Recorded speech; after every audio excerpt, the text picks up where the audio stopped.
Tāpat par to naudu. Ir tāda lieta, vai ne, ļoti daudz nav apmierināti ar rūpniecības ministri, ja, ko iecēla.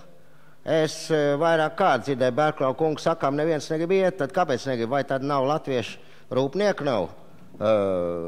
Ir. Un vai arī varbūt tās kaut kāds pilnīgi lojāls, teiksim, citautietis. Ir taču. Viņi nenāk, tāpēc, ka viņam mazāk sanāk kā ministram, kā direktoram viņam sanāk vairāk, jeb kā kaut kādā vadoša cehu, jeb kāda citu rūpniecības darbiniekiem. Tā kā par šito es visumā atbalstu visu šito vēstuli pilnībā, tāpat par telpu jautājumu. Tās telpas ir noteikti jāizcīna, un viss tas motivējums arī pareizs. Tā nauda, tā ir mūsējā, no mūsu pilsoņiem iekasēt naudu, un bez šaubām, kā kongresam ir tiesības gan uz šiem telpām, gan uz šiem līdzekļiem, gan arī uz šiem deputātu komitejas dalībnieku. Varbūt der padomāt, vai ne, kas strādā pastāvīgi uz vietas, jeb kas arī, teiksim, tikai uz sēdēm atnāk, tur var diferencēt, skatīties un kādas tās algas un tam līdzīgi. Bet pats jautājums principā tieši ir principu jautājums. Kā nevajag, vai ne, ka tas ir kaut kāds, jo tā jau tiešām iznāk sabiedriskā organizācija, bet tas taču ir parlaments. Paldies. Paldies. Debašu noslēgumā vārds īsai replikai Vidiņkungam. Cienījamie delegāti, es tikai repliku tiešām. Es pilnīgi piekrītu, ko Gaidāna kungs teica, un es liekam ļoti tūs tā viņa pozīcijām. Ziniet, es iedevu šodien Andrim Paulam pavairot Kulagina, bijušā Čekas ģenerāļa, rakstu, argumenti, fakti. Ja paspējas, jūs lūdzu izlasiet, ja? Un lūdzu beidziet sašust par to, kad Čeka tik tālu ir infiltrējusies. Rumānijā katrs 4. iedzīvotājs bija ziņpienesējs, labprātīgs. Padomju Savienībā, es domāju, tā, un tādā skaitā Latvijā ir katrs 3. bijis. Ja? Tā kā nevajag tik ļoti sašust par tiem. Es personīgi pazīstu biedru Laķi, ja, kas man Sovietskajā Molodjoži intervijā teica, kad Vidiņš teica, ka Tautas fronti Čekas un Cekas radītu. Un to es varu pateikt, ka par jebkurām kustībām Čeka mēģina nodibināt kontroli. Un nevajag noiet no šī temata. Šis temats ir ļoti aktuāls, mēs to ļoti daudz saskatīsim. Bet vislabāk par to saka Kulagins. Lūdzu, pēc tam izlasiet. Paldies. Vai drīkst ļoti īsi? Lūdzu. Man tomēr būtu ļoti kauns sniegties uz kopējo sili. Es domāju, ka pilsoņu komitejas varētu izvirzīt pavisam kaut ko citu, proti otru pusi no tā, kas saucās brīvais tirgus. Vajadzētu brīvo iniciatīvu vēl izvirzīt, ko vēl neviens it kā negrib izvirzīt, jo visiem patīk šī kopējā sile.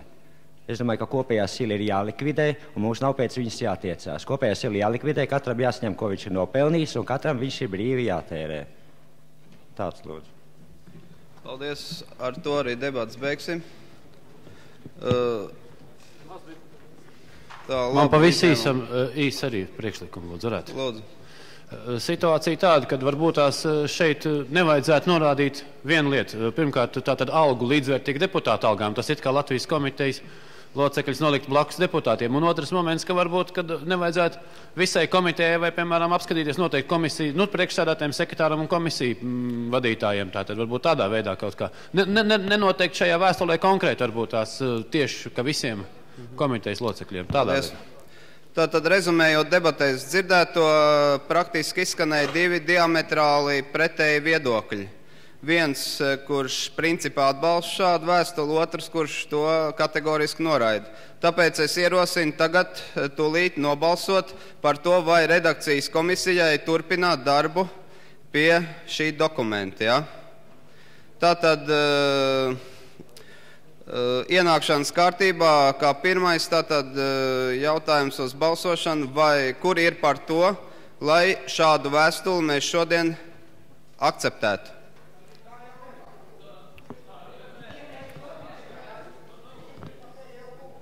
Atvainojiet, te izskanēja tādas domas, ka kategoriski iebilst pret šādas vēstules pieņemšanu.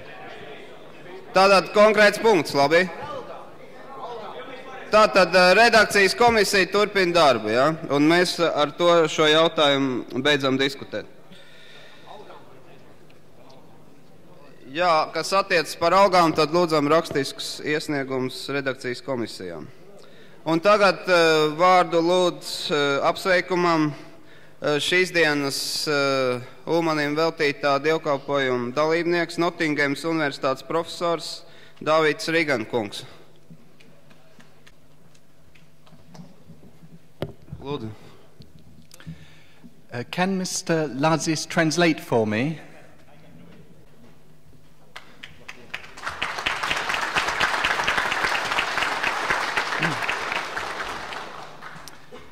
Labdien, Svetsu. Alas, I must continue in English, but Mr. Lazis will translate for me.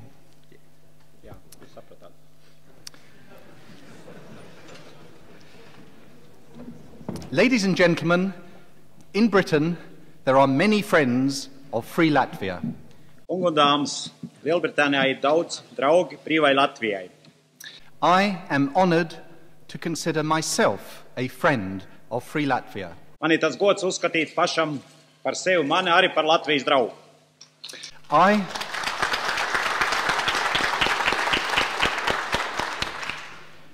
I have written many letters which were published in British newspapers and several articles in British journals arguing the case for recognising independent Latvia.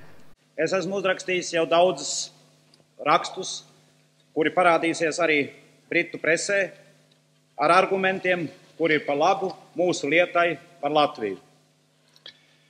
One letter that I wrote to a British newspaper called the Daily Telegraph, and which was published, was read by Mrs. Grant Watson.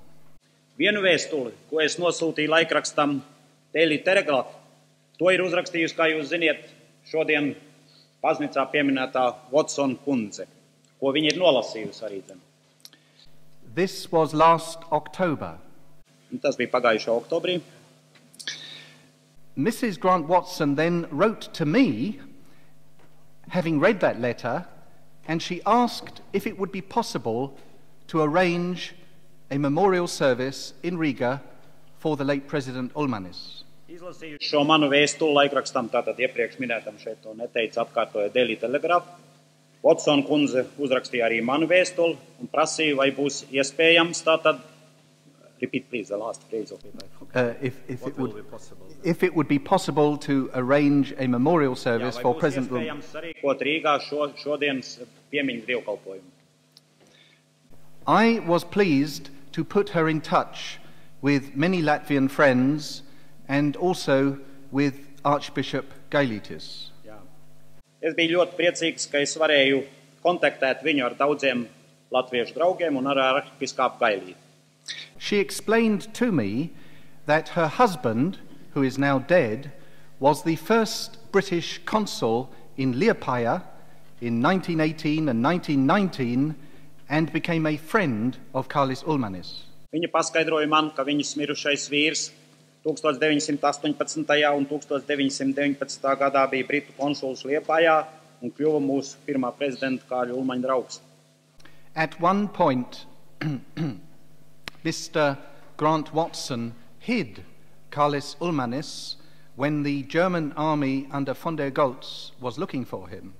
Vienā laika sprīdī pat Britu konsuls Watsons bija tas, kas deva paslēptuvi Kārlim Ulmanim tajā laikā, ka von der Goltz spēki meklēja viņu. Kārlis Ulmanis was hidden in the summer house in the garden of the British consulate. Kārli Ulmani paslēpa Britu konsulāta vasaras mājā. And subsequently, Kārlis Ulmanis and Mr. Grant Watson became great friends. Un rezultātā šī Kārlis Ulmans un Mr. Watsons kļuva lieli draugi. When Mr. Grant Watson died, he left a charge to his widow. Kad viņš mira, viņš atstāja savai sievai novēlējumu, testamentu, bet novēlējumu šī gada var teikt. He asked her that if ever the situation in Latvia became possible, she should use some of the money he left her to sponsor a memorial service in Riga to his friend Kārlis Ulmanis. Viņš teica, ka gadījumā, ja apstākļi izmaiņas Latvijā tādi, ka varētu sarīkot šo piemiņas dievkalpojumu, tad vajadzētu izlietot to naudu, ko viņš atstājis sievai, lai šādu piemiņas dievkalpojumu varētu sarīkot savam draugam Kārlim Ulmanim veltīt. Today, this promise has been fulfilled. Šodien šis viņam novēlējums tika izpildīts. And it is, as we all know, 50 years exactly since President Ulmanis was seized by the Russians and taken away to an unknown death somewhere in Siberia. Un tas ir noticis precīzi 50 gadus pēc tam, kad Kārli Ulmani sagrāba Krievi un aizved uz Sibīriju. So you see that there are in Britain many people still with a long memory of free Latvia. Tā jūs redziet, ka Lielbritānijā joprojām ir cilvēki, kuri atcerās brīvo Latviju. And there are many younger people in Britain who also are friends of free Latvia. Un arī daudz jaunu cilvēku, kuri arī ir brīvās Latvijas draugi. I would like to pay tribute especially to the work of Visvaldis Brinkmanis, who was the main organizer of the memorial service and the procession and wreath laying. Es vēlētos sevišķi pateicies Visvaldim Brinkmanim, kurš bija šī piemiņas dievkalpojuma organizētājs. Today is a sad commemoration, Šī diena tā ir bēdīga atmiņa. but also a triumphant celebration. Please, I can repeat it once more. But also a triumphant Bet arī celebration. triumfāla atcere. We triumph at the work of President Ulmanis, and we triumph at the movement towards freedom in Latvia. Mēs šodien triumfējam, atzīmējot Kārli Ulmaņa darbu, un arī triumfējam, atzīmējot brīvās Latvijas, varētu teikt, kustību Latvijā. Brīvi tulkojot. I am confident that Latvia will re-emerge soon as a free, independent republic. Es esmu pārliecināts, ka Latvija drīz tiks atjaunota kā brīva, neatkarīga republika. Tev mūžam dzīvot Latvijā!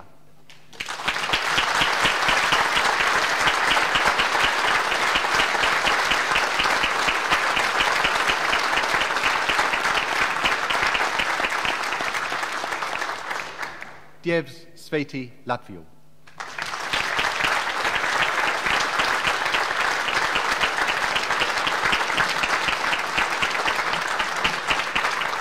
Paldies Rīgan kungam. Vārds uzrunai Romanam Pusārkungam. Kārlis Ulmanis.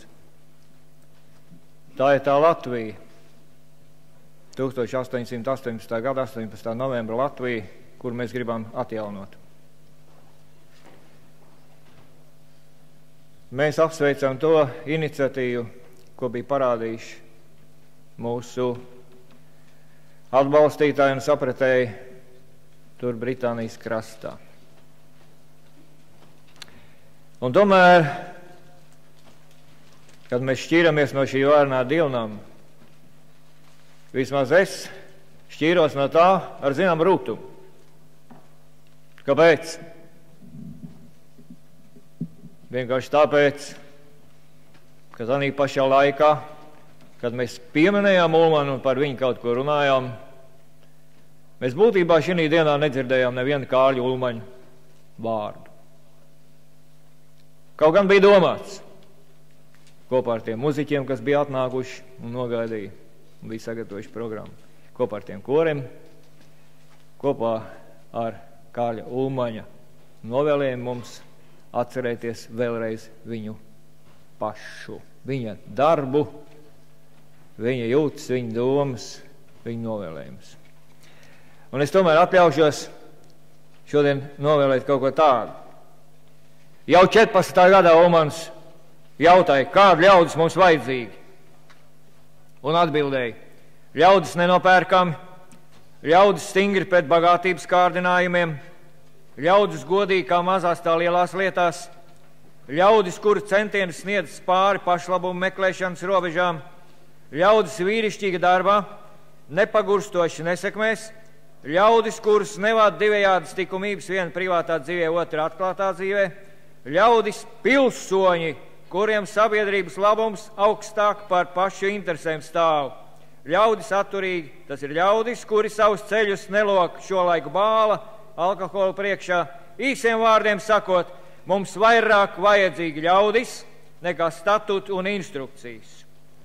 Un tomēr, ja mēs gribam Baltijā saglabāt savu kultūru, savu valodu, savu identitāti, tad mums ir vajadzīga arī tāda baznīca, kur iet kopā ar tautu, un tādā brīdī, kad notiek pilsoņu kongress, tad līdzās skautiem gaidām un līdzās labiem dekoratoriem no mūsu vidas ir arī lūgta svētība pilsoņu kongresam un viņa darbam un visai pilsoņu kustībai. Es to nedzirdēju. Mēs runājam par valdību krogā un priecājamies, ka mūs piešķirs mazliet lētāk šņab. Tāpat mēs runājam par to baznīcā. Tā ir pārāk veca tradīcija. Bet pie kā tas noved, mēs ļoti labi zinām. Tāpēc, es domāju, mēs arī nedrīkstam savam laikrakstam prasīt īpaši tādu veidu subsidiju. Tad arī laikraksts sāks runāt par to, kā vajag un ko vajag. Un es domāju, ka mēs nevaram šo papīru dot rokā arī Godmaņa kungam un citiem, prasot sev īpaši atkaldojumu par to, ka mēs gribam būt neatkarīgi un vienmēr būt kopā ar tautu. Un es vēl atļaušos nolasīt vienu novēlējumu, kur ir uzrakstījis moceklis Ernests Brastiņš. Protams, pirms tā brīža, kad viņu simtiem latviešu vidū skriešas 10 kilometru, dzina uz to Kuiviševas cietumu, kurā viņš šausmīgās mokās aizgāja bojā. Un šie ir vārdi. Kas ir augstākā vērtība, lielākais labums šajā jaunajā likumībā, ko mēs aizstāvam? Cilvēks, cilvēks vai Dievs? Neviens, ne otrs, ne trešs, bet tauta. Tauta ir augstākā vērtība, labums un svētums. Tauta pasaules centrā, tauta pārāk par visu, tautu pirmā vietā. Tāda ir mūsu idejas iedvesmotā pārliecība, un to neizskaudīs nekāda pierādījuma, ka tauta ir mazvērtīga. Pārliecībām nevajag vienmēr pierādījums. Ir pārliecības, par kurām mēs neatļaujam strīdēties. Tauta ir svētums, lūdzu neapstrīdēt to. Un ja mēs neglābsim savu tautu un nedomāsim par tās tiesībām, par tās godu un lepnumu un par tās vietu mūsu zemē, tad nav nekāda jēga cīņai pēc neatkarības, cīņai pēc kaut kādas republikas. Un vēl piebildu, mums ir vajadzīga, kā igauņi un lietuvieši saka, kāda baltā grāmata. Mēs it kā rīkojamies ekstremāli, pieprasīdām mūsu pilsoņiem tās tiesības, kas ir nolaupītas. Bet kāpēc ir šāds ekstremāla situācija? Tāpēc, ka bija plānots genocīds, tāpēc, ka ir ekstremāli apstākļi, un tāpēc ir jārīkojas ārkārtējiem līdzekļiem. Un tas ir jāsaprot arī tiem, kas varbūt rietumu pasaulē domā, ka te mēs pēc klasiskiem pilsoņu tiesību likumiem varam rīkoties. Nē, kungi, situācija ir cita, un lai glābtu savu tautu, mums ir jāredz politiskais konteksts, un mums ir jāredz šī situācija. Paldies!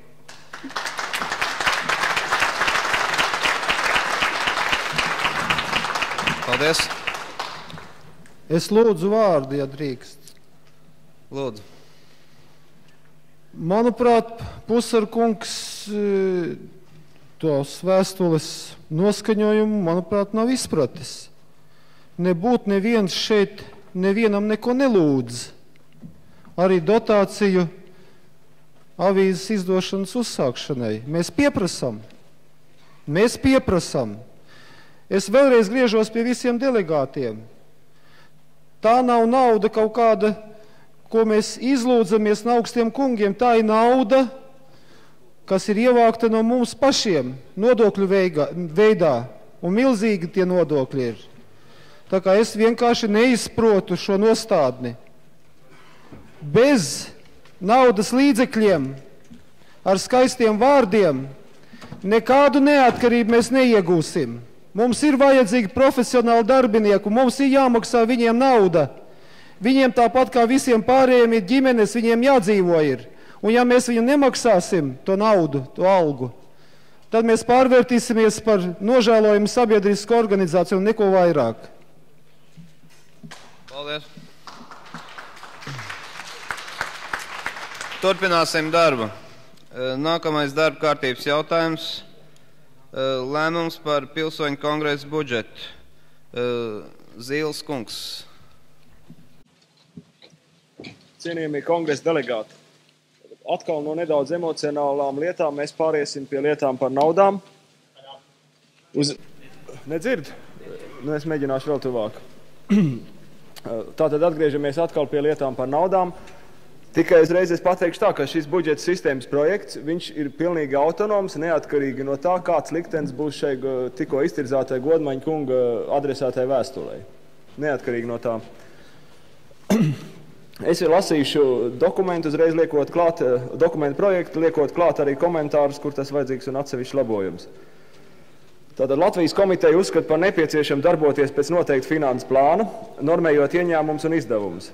Latvijas Republikas pilsoņu komiteja budžets nosaka ekonomiskās attiecības starp Latvijas Republikas pilsoņiem un vietējām apriņķu un Latvijas komiteju, starp saimnieciskajām organizācijām, uzņēmumiem, sabiedriskajām organizācijām un Latvijas komiteju.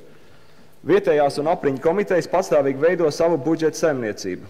Līdzekļu sadalījumu starp komitejām nosaka finanses nolikums, kuru apstiprina Latvijas komiteja. Runājot par šo nolikumu, pie komentāriem, tas tiks izstrādāts ņemot vērā tos ieņēmumu un izdevumu veidus, ko mēs šodien apstiprināsim. Tātad tas nolikums tiks izstrādāts no balstoties no šī lēmuma mūsu. Un faktiski viņi reglamentēs attiecības tātad starp visām šos 3 hierarhisko līmeņu komitejām. Un pamatdoma ir tāda, ka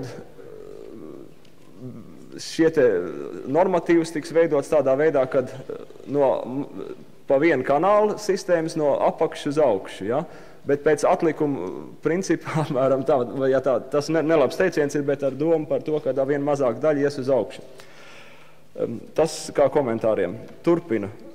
Vietējo un apriņķu komiteju budžets, šeit labojums, budžeta līdzekļi paredzēti telpu īrēšanai, materiālu tehniskai apgādei, darbinieku algošanai, vēl viens labojums pilsoņu kustībai nozīmīgu pasākumu organizēšanai un maznodrošināto vai nelaimē nokļuvuši cilvēku atbalstam.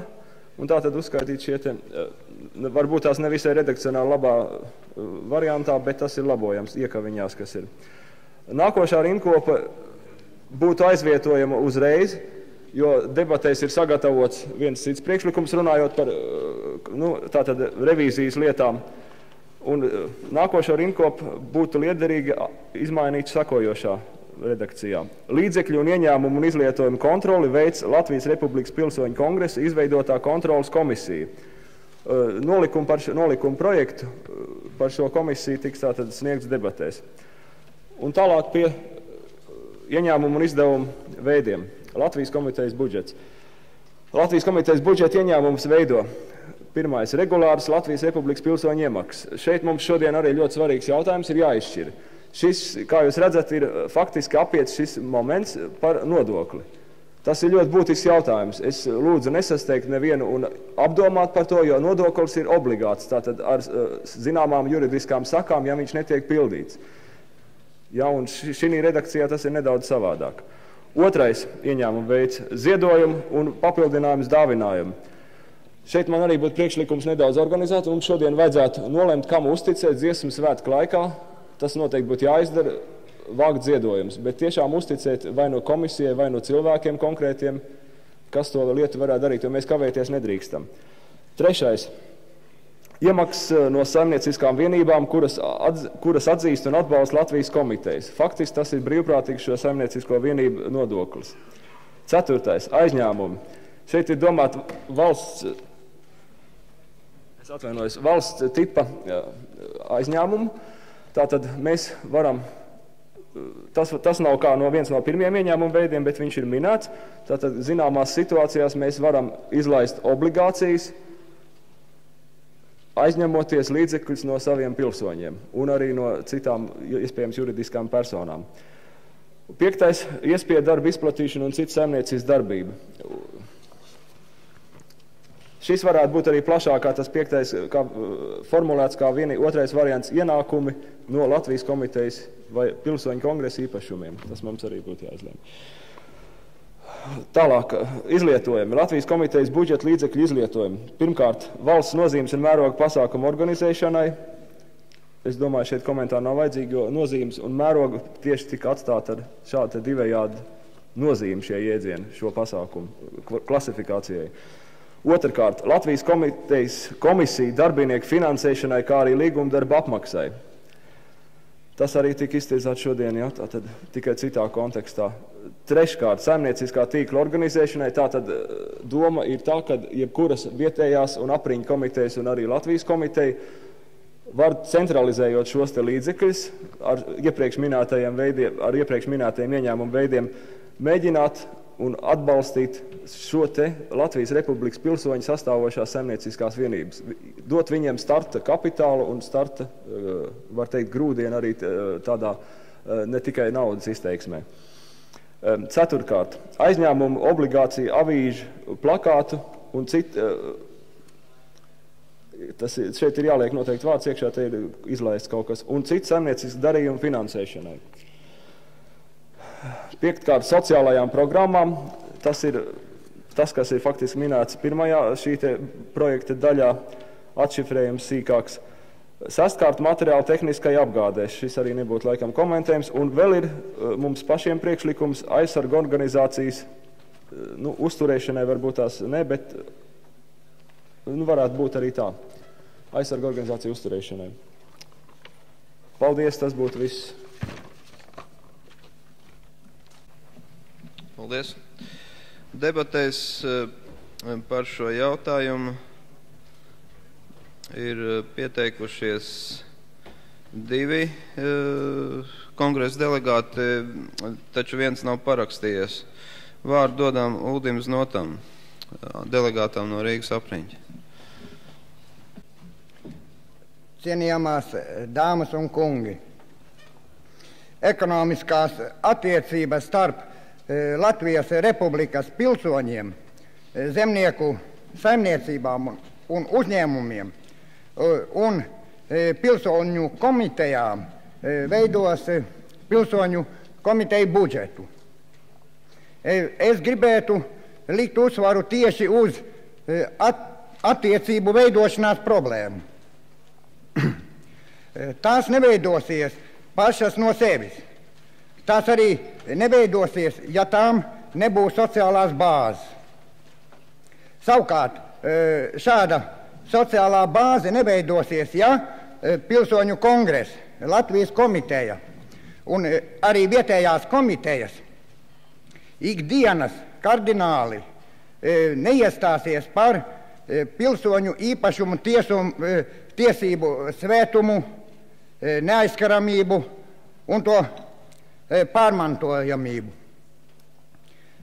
Šodien, realizējot agrāro reformu Latvijas Republikā, pēc augstākās padomes ieteiktās schēmas, tas ir, kad zemi lietošanā nodos tikai tiem, kas spēj to apsaimniekot. Tādējādi, pilnīgi ignorējot bijušo zemes īpašnieku un to tiešo mantinieku likumīgās tiesības. Tas ir mēģinājums realizēt vēlnišķīgu plānu, ja pāanalizē. Ja šādi realizēs agrāro reformu, tad latviešu tautas pamatos tiks iemūrēta laika mīna, kā latviešu tauta saka, elles mašīna, kura ļoti drīz var uzsprāgt. Tā būs Latvijas Karabaha. Latvietis ies pret latvieti. Kādreizējais īpašnieks vai tā mantinieks tiks pašam negribot nostādīts pret jaunsaimnieku, jauno īpašnieku. Var sākt degt Latvijā jaunsaimnieku klētis, šķūņi, kūtis, labība, meži, tāds var būt seka šāda veida augstākās padomas ieteiktai agrārai reformai. Pastāv zināmās aprindās uzskats, ka bijušo īpašnieku tiešajiem mantiniekiem, ja tiešajiem mantiniekiem atdotu zemi, tad tie it kā ne par ko iedzīvotos. Vai neliekas, ka ir dīvaina šāda filozofija? Tātad, ja cietušajam atdod laupītāju nolaupīto mantu, tad cietušais iedzīvojas. Tā ir laupītāju filozofija un laupītāju loģika. Tūliņ beigšu.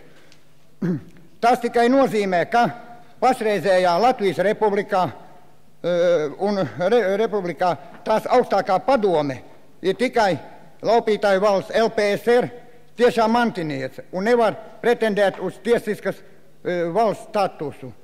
Tādēļ man ir aicinājums delegātiem, kuri atgriež savās pilsētās, pagastos, visiem izskaidrot šo būtību un tiem jaunsaimniekiem, kuri ņem zemi, lai viņi 7 reizes pārbauda, vai uz šo zemi nav kāds mantinieks. Ja mēs šā realizēsim īpašuma tiesības, tad arī nebūs problēmu par to, kas veidos Latvijas komitejas budžetu. Paldies par uzmanību.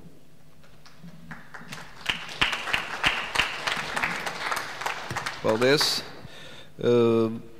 Vai ir vēl kāds, kas vēlētos izteikties debatēs par šo jautājumu? Lūdzu. Vispirms jautājumā par budžetu. Man būtu tāds priekšlikums tomēr tur, kur ir uzskaitīti Latvijas komitejas budžeta ieņēmums, veido regulāras Latvijas Republikas pilsoņu iemaksas, klāt pielikt arī nodokļus. Nodokļus varētu šajā gadījumā maksāt vismaz tie cilvēki, kuri strādā tieši Latvijas kongresa uzdevumā un saņem no Latvijas komitejas, no Latvijas kongresa atalgojumu. Un otrs jautājums, par ko es gribēju runāt, tas ir par kontrolas komisijas izveidošanu. Jau Latvijas laikā bija valsts kontrole. Šī kontrole 18. un 19. gadā bija ļoti maz darbinieku, tur bija vēlāk šis departaments, var teikt, izveidojās diezgan plaši un viņa darbība palielinājās. Šobrīd ir acīm redzot līdzīga situācija,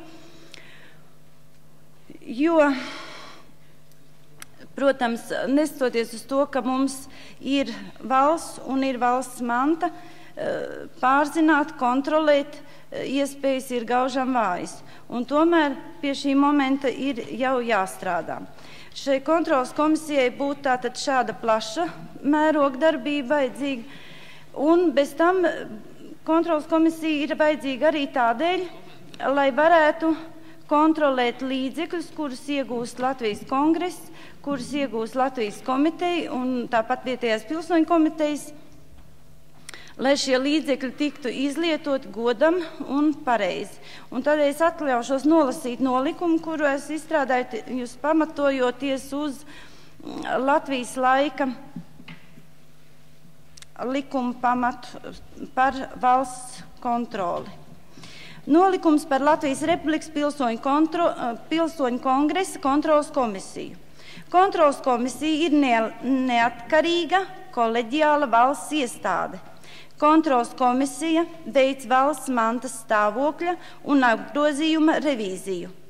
Kontrolas komisijas uzdevums ir raudzīties, lai valsts līdzekļu ievākšana, to izlietošana un vispār rīcība ar valsts mantu būtu likumīga, liederīga un pareiza.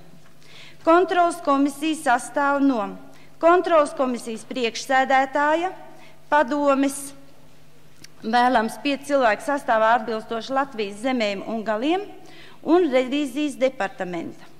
Kontrolas komisijas priekšsēdētāju un padomes locekļus ievēl un apstiprina amatā Latvijas Republikas pilsoņu kongress. Revīzijas departaments sastāv no apriņķu komiteju revidentiem, kurus ieceļ amatā un apstiprina kontrolas komisijas priekšsēdētājs. Vajadzības gadījumā tiek pieaicināti speciālisti. Tas ir domāts pie šī revizijas departamenta. Kontrolas komisija atskaitās Latvijas Republikas Pilsoņu kongresam. Paldies. Paldies. Tad šo nolikumu projektu jāiesniedz redakcijas komisijai, un tas sasaucās ar darba kārtībā paredzēto nākošo jautājumu. Ja? Tā kā ar šo lēmumu projektu par Pilsoņu kongresa budžetu vēl strādās redakcijas komisija, tad es domāju, turpināsim mūsu darba kārtību, dodot vārdu Visvaldim Brīkmaņa kungam ziņojumam par vēstījumu KPFSR augstākās padomas priekšsēdētājam Borisam Jeļcina kungam. Godējamais priekšsēdētāja kungs, godējamie kongresa delegāti, dārgie viesi. Arī pēc neatkarības atgūšanas, kad mūsu zeme, tauta un valsts būs pilnīgi brīva no okupācijas varas, mūsu svarīgākā politiskā un diplomātiskā interese un rīcība vienmēr būs virzīta uz austrumu pusi, jo no turienes vienmēr ir nākušas galvenās ietekmes, kuras ir skārušas mūsu tautas dzīvi. No turienes vienmēr ir nācis drauds mūsu tautas eksistencei. Bija laiks, kad baltu tautas apdzīvoja plašu areālu tagadējā Krievijas teritorijā. Baltu apdzīvotās vietas stiepās pat tālāk par tagadējās Maskavas pilsētu. Vienmēr rodas sāpīgs jautājums, kāpēc balti atdevuši savas pozīcijas svešiniekiem, pie tām pārņemot viņu valodu un parašas, kuras nebūtu nav no labākajām. Vēstures gaitā baltu tautas un ciltis vienmēr ir bijuši labi karavīri. Baltu rindas ienaidnieku uzbrukumos un ugunīs nav ļodzījušās.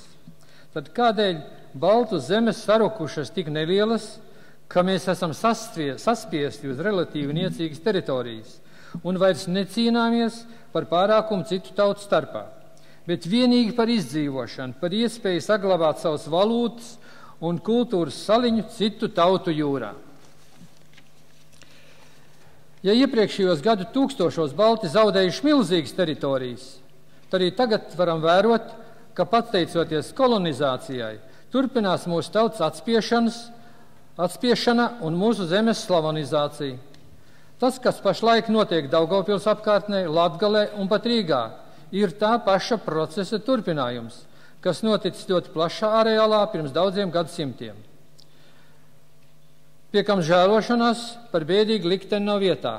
Ir baltu pašu vaina, ka mūsu valsts vīriem, labiešiem arī tālā senātnē pietrūcis politiskas gudrības un noturības. Nepietika ar zobenu vien, vajadzēja arī augstu aprēķinu, stingru raksturu un nepiekāpību pret šķietamiem īslaicīgiem labumiem. Daudzi augstu stāvoši varas vīri gan toreiz, gan tagad par materiālām priekšrocībām nodevuši savu tautu. Mums, tālās pagātnes senču pēctečiem, jālabo savu ciltstēvu kļūdas, nevis lai kaut ko atgūtu un iekarotu, bet lai noturētu to, kas vēl ir palicis, lai pastāvētu un izdzīvot kā tauta. Ja atceramies šī gadsimta pēdējos gadsimtus, tad ar pārsteigumu varam konstatēt, ka rietumu demokrātijas, kuras sākotnēji atbalstīja demokrātijas un brīvības centienus, atsalušas pret mūsu taisnīgajām prasībām un sāk mest diplomātiskus līdzšročus. Tas, lai mūs atgādina, ka diplomātijā un valstu savstarpējās attiecībās nav vietas siltām jūtām, bet dominē tikai aprēķins un savstarpējs izdevīgums.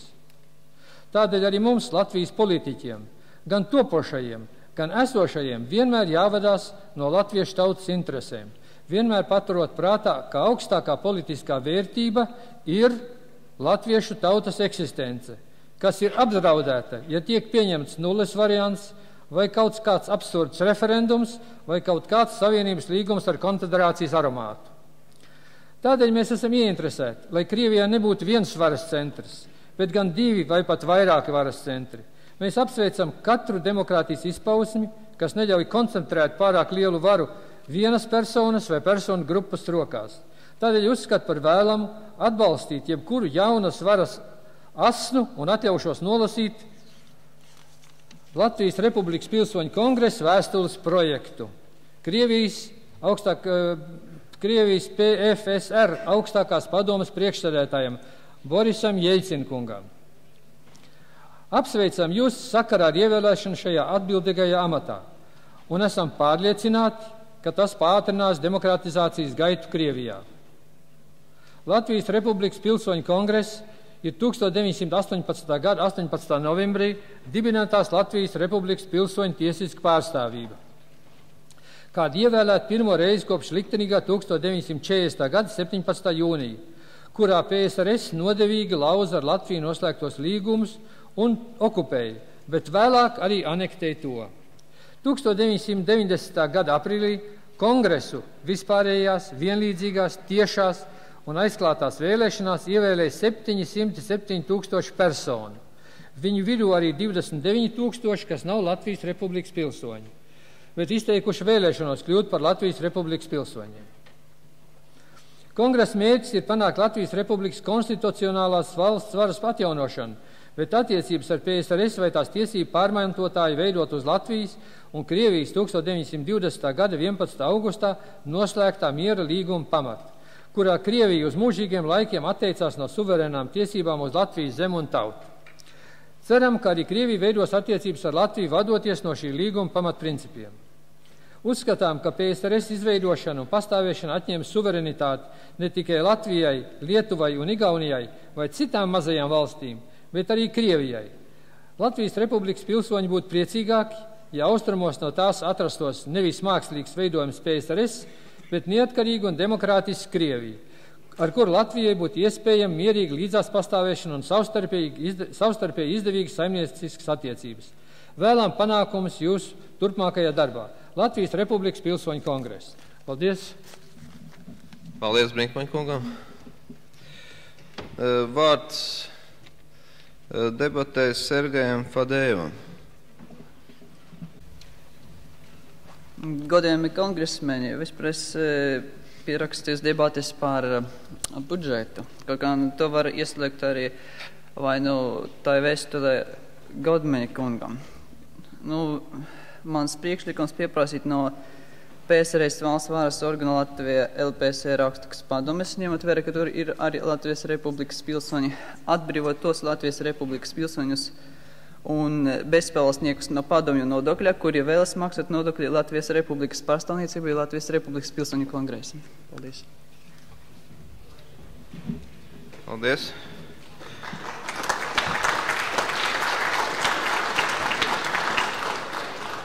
Tālāk vārds Mikos kungam. Gatavoties Aldim Hartmaņa kungam, delegātam no Jelgavas.